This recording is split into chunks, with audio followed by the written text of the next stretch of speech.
Good morning, everybody. You are most welcome on my YouTube channel English by Dr. Mukesh Jadav. पिछले आज 8 practice set आपको मैं करा चुका हूं और उन प्रैक्टिस सेट में अगर आपका कोई सुझाव है तो आप मुझे कमेंट करना, क्योंकि आपका कमेंट मेरे लिए काफ़ी वैल्यू रखता है। और आपको अच्छा लगे वीडियो तो लाइक अवश्य किया करो, क्योंकि आपका एक लाइक मुझे काफ़ी ऊर्जा देता है। यदि आपने अभी तक चैनल को सब्सक्राइब नहीं किया तो अभी सब्सक्राइब कर लो भाई, जिससे मैं आपको लेटेस्ट वीडियोस आप तक मैं पहुंचाता रहूं। मेरे प्रयास से आप कितना संतुष्ट हो, कहीं आपका कोई सुझाव है तो आप मुझे भेजते रहा करो। आज हम प्रैक्टिस सेट 9 को डिस्कस करने वाले हैं। और प्रैक्टिस सेट 9 को डिस्कस करने से पहले एक इम्पॉर्टेंट पॉइंट आपको बता दूं। पहले भी हम एक बार इस पर बात कर चुके हैं। कोशिश ये किया कि करिए कि आप प्रैक्टिस सेट पूरा देखा करिए, because practice is very important. Some student ask me, sir what practice, what kind of practice, and I know everything, I studied a lot, so what the difference that we are not getting any time to practice? So I clearly told him, and I am also clearly telling you that the difference between a teacher and student is only practice. Sometimes a question is difficult for you, but you have studied the rule, you are not getting because the practice is not so as it should be. A teacher can easily answer it because he taught the same topic. Just like me, I taught the same topic more than 15 years, thousands times, hundreds times I taught that topic. That is why I can easily give answer. But sometimes you can't because your practice is not as it should be. So dear brother, try to understand what I am saying. More and more practice can make you a better competitor, and your success also depend what the practice you are getting. So let's start, people. So first of all, we will discuss on common errors, and first question is that as he is honest and he is liked by all. बताइए कौन सा option आएगा?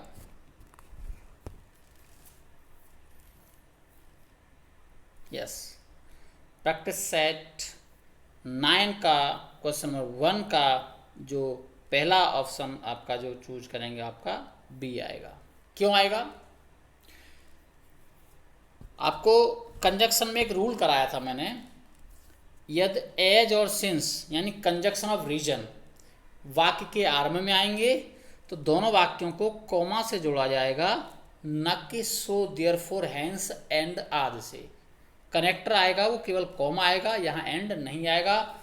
चूँकि वह ईमानदार है इसलिए लोग उसे या सब लोग उसे पसंद करते हैं। He is liked by all. Question number 2, an Italian artist and inventor Leonardo da Vinci was the left-handed। देखिए, कार्य या व्यवसाय बताने के लिए आर्टिकल का रूल है, हमेशा आपको ध्यान रखेंगे हम इंडेफिनिट आर्टिकल का यूज करते हैं। यहाँ पर द नहीं आएगा, यहाँ पर ए आएगा। Question number 3, our teacher told us that the earth moved around the sun. बहुत इंपॉर्टेंट पॉइंट है, आप जानते हो अच्छे से। अंक आप कह सकते हो कि जो यूनिवर्सल ट्रूथ हैं उसमें हम टेंस चेंज नहीं करते, चाहे उसे डायरेक्ट में यूज करो या इनडायरेक्ट में यूज करो, उसका टेंस चेंज नहीं होता है, इसलिए इसका ऑप्शन सी आएगा। Question number 4, neither of the dress gives you great look no error. आप देखेंगे नाउन एंड नंबर में आपको एक रूल पढ़ाया था, either of, neither of, none of, one of, each of, every one of के बाद सदैव प्लूरल नाउन आता है और वर्ब सिंगुलर आती है। तो यहाँ ड्रेसेज आना चाहिए, इसलिए option A. Then question number 5, nowhere you can find such a nice man. ये आपको एडवर्ब में पढ़ाया था, ध्यान करें कि नोवेयर, समवेयर, एनीवेयर, ये ऐसे 3 एडवर्ब ऑफ प्लेस हैं, सॉरी एडवर्ब ऑफ प्लेस में पढ़ाया था आपको मैंने। ऐसे एडवर्ब ऑफ प्लेस हैं जिन्हें कभी भी इन्वर्जन में प्रयोग नहीं किया जाता है, उन्हें कभी भी वाक्य के आरंभ में प्रयोग नहीं किया जाता है। बाकी सभी एडवर्ब इन्वर्जन में प्रयोग किए जा सकते हैं, लेकिन नोवेयर, समवेयर, एनीवेयर प्रयोग नहीं किया जा सकते, इसलिए ऑप्शन ए आएगा। यहाँ नोवेयर पीछे चला जाएगा अगर आप उसको करेक्ट करोगे तो। देन नेक्स्ट है choose one word of the following expressions. One who is indifferent to pleasure और पेन। हमारे पास ऑप्शन है स्टोइक, फिलिस्टाइन, सेंट और पेशेंट। देखिए, पेशेंट मीन्स मरीज होता है, सेंट मीन्स साधु, फिलिस्टाइन वो होता है जो अशिक्षित है, a person who is not you may say interested in art and culture etcetera. तो इसलिए इसका ऑप्शन क्या आना चाहिए? इसका ऑप्शन आना चाहिए A, stoic. A person who is indifferent to pleasure और पेन, जिसे ना कोई सुख से फर्क पड़ता है ना कोई दुख से फर्क पड़ता है। क्वेश्चन नंबर 7 है आपका फिलिंग द ब्लैंक से है। I hate sitting dot him as he always smell of garlic. पिछले प्रैक्टिस सेट में भी आपको मैंने बताया था बिसाइड और बिसाइड्स का अंतर। बिसाइड होता है अलावा, जो होता है अलावा, बिसाइड्स, और बिसाइड का अर्थ होता है सर पास। क्या अर्थ होता है इसका? पास या नज़दीक। तो आई हेट सिटिंग, मैं पास बैठना पसंद करता हूँ या अलावा बैठना पसंद करता हूँ? ऑब्वियसली पास बैठना पसंद करता हूँ, ऑप्शन बी आएगा। अलोंग मीन्स ये आता है किसी, आप कह सकते हो थिन शेप वाली नाउन के किनारे किनारे गतिशील बताने के लिए हम यूज करते हैं अलोंग का, और एट का यूज हम जनरली करते हैं वेरी पॉइंट ऑफ प्लेस का बोध कराने, इसलिए इसका ऑप्शन आपका आएगा बी। नेक्स्ट क्वेश्चन है Newton dot dot dot that the force of gravitation makes apples fall.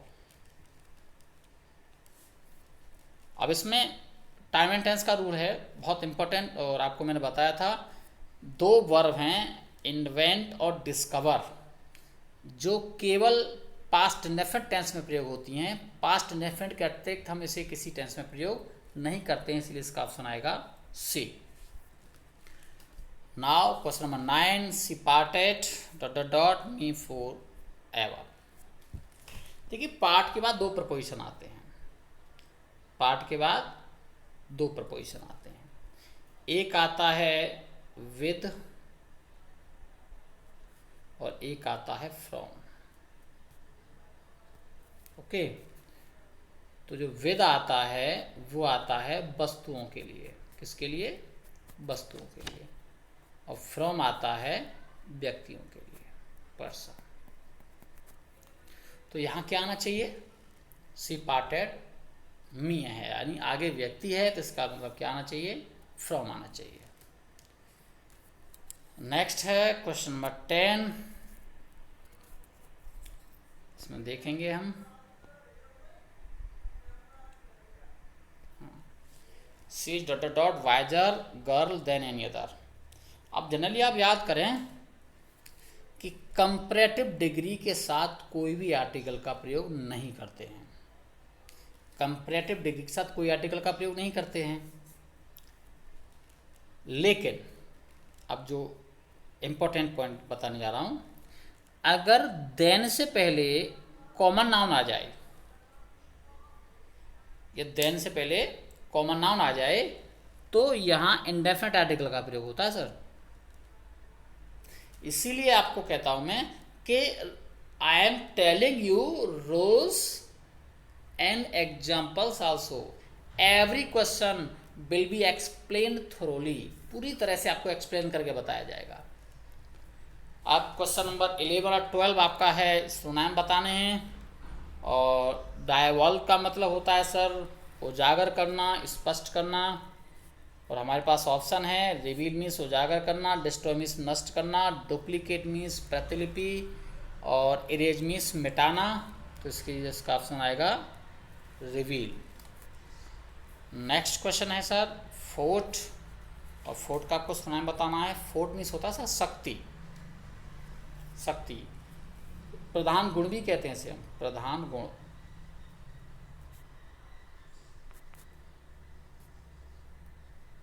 ठीक है सर। अब देखिए शक्ति पर हमारे पास एक ऑप्शन पावर भी शक्ति है, ये तो हो नहीं सकता। वीकनेस। कैसल मीन्स होता है आपका किला। तो ऑप्शन या तो सी में से होगा या आपका ए में से होगा। अब जो शारीरिक शक्ति के लिए फोर्ट आता है, बेसिकली ध्यान रखेंगे शारीरिक शक्ति के लिए, फिजिकल पावर की बात करेंगे तो वहाँ यूज होता है फोर्ट। यानी उसके लिए स्ट्रॉन्ग वर्ड आता है। स्ट्रेंथ जो है फिजिकल पावर के लिए है, और पावर जो है पावर यूज होता है, आप कह सकते हो पैसे की शक्ति है, आप कह सकते हो प्रशासन की शक्ति है, उसके लिए हम पावर यूज करते हैं। इसलिए इसका ऑप्शन आएगा आपका स्ट्रेंथ, सी। नेक्स्ट है choose the most suitable option of opposite meaning. यानी इसका हमें अपोजिट मीनिंग देखना है, अपोजिट मीनिंग देखना है। अब डेट्रीमेंटल का मतलब होता है सर हानिकारक। क्या होता है? हानिकारक। अब ऑप्शन ए है बेनिफिशियल लाभदायक, ऑप्शन बी हानिकारक, ऑप्शन सी हानिकारक, और ऑप्शन डी विनाशक। तो हानिकारक का अपोजिट क्या होगा? लाभदायक, इसलिए ऑप्शन ए। Question number 14 probable. और प्रोबेबल का जो मीनिंग होता है वो होता है संभावित, संभावित। ओके। और इसके अब ऑप्शन देखेंगे। पहला ऑप्शन है मीनेंट मीन्स आसन, दूसरा ऑप्शन है प्लॉसिबल, प्लॉसिबल होता है आपका प्रशंसनीय ऑप्शन, और तीसरा है एक्सपेक्टेड, एक्सपेक्टेड मीन्स आशापूर्ण, और अनलाइकली मीन्स असंभावित। यानी लाइकली का अपोजिट अनलाइकली। लाइकली का मतलब होता है संभवतः, और संभावित, तो इसलिए इसका ऑप्शन आ जाएगा डी। नेक्स्ट क्वेश्चन है choose the most suitable option of idioms और फ्रेसेस। इडियम्स एंड फ्रेसेस में हमारा क्वेश्चन नंबर 15 है, और उसमें आपका पहला क्वेश्चन दे रखा है to bring someone to book. Bring to book का मतलब होता है किसी को दंडित करना, किसी को दंडित करना। तो इसलिए इसका ऑप्शन आपका आएगा ऑप्शन ए, टू पनिश और made account for something. Question number 16 N I for N I. कई क्वेश्चन को तो आप कह सकते हो कि अगर उसको थोड़ा सा ढंग से अब देख लें तो उससे हमारा अर्थ निकल आता है। यानी आंख के बदले आंख। मतलब क्या हुआ इसका? सिंपली मतलब हुआ कि भाई बदले की भावना, ईंट का जवाब पत्थर से, यानी टू रिवेंज, बदला लेना, ऑप्शन बी। अब नेक्स्ट क्वेश्चन है choose the most suitable option of active और पैसिव वॉइस। एक्टिव और पैसिव का आपको देखना है कौन सा ऑप्शन सही है इनमें से। The ball had been thrown by him. अब देखिए पैसिव वॉइस है क्योंकि यहाँ बी प्लस थर्ड फॉर्म आया है, बाय प्लस ऑब्जेक्ट भी है, तो पैसिव इसका हमें क्या ढूंढना है? इसका हमें एक्टिव ढूंढना है। अब चूंकि यहाँ बीन लगा हुआ है तो यानी परफेक्ट कंटिन्यूअस की सहायक क्रिया है, तो ये जब एक्टिव होगा तो परफेक्ट में रहा होगा। परफेक्ट का हमारे पास देखेंगे पास्ट परफेक्ट का ऑप्शन कौन सा है? एक ही हमारे पास पास्ट परफेक्ट ऑप्शन है, ये आपका बी।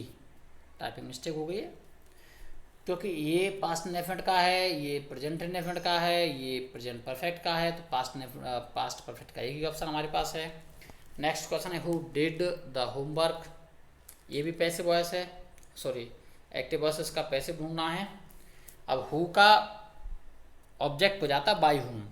देखिए हु दो काम करता है, हु सब्जेक्ट का भी कार्य करता है और हु ऑब्जेक्ट का भी कार्य करता है, और इसके साथ साथ हु प्रश्नवाचक शब्द का भी कार्य करता है।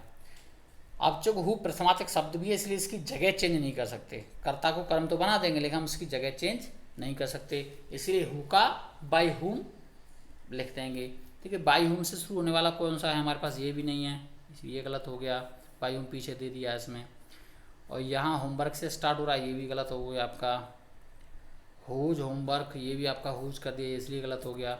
एक ही ऑप्शन है D, by whom was the homework done, यानी बाय हुम कर्म बन गया, पीछे ले जाना था, पीछे नहीं ले गए क्योंकि ये प्रश्नवाचक शब्द का भी कार्य कर रहा है और प्रश्नवाचक शब्द की जगह नहीं बदली जाती है। वॉच जो पास्ट नेफेंट था तो पास्ट कंटिन्यूस क्रिया लगा दी।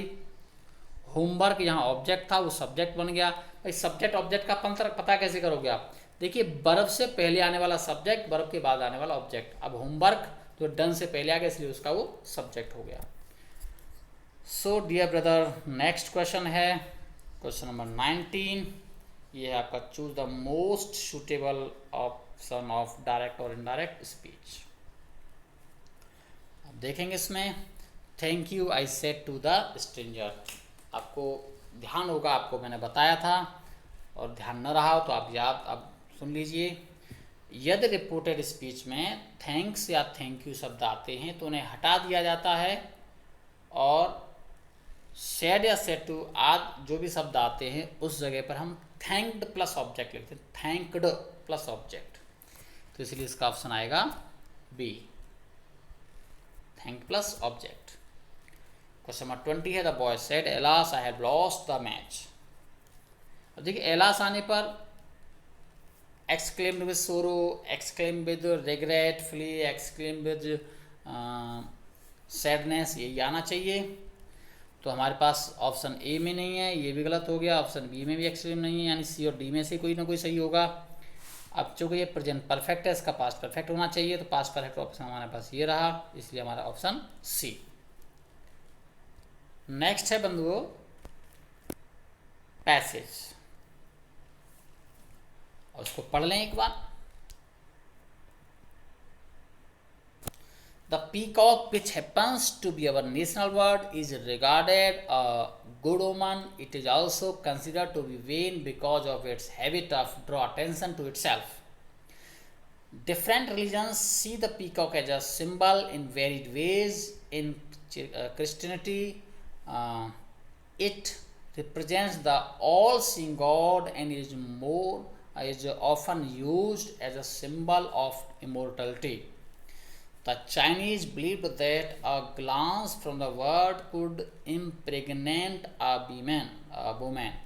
According to Hinduism, Saraswati, the goddess of knowledge and wisdom, rides a peacock, and when God Indra transformed himself into an animal, he chose to be a peacock.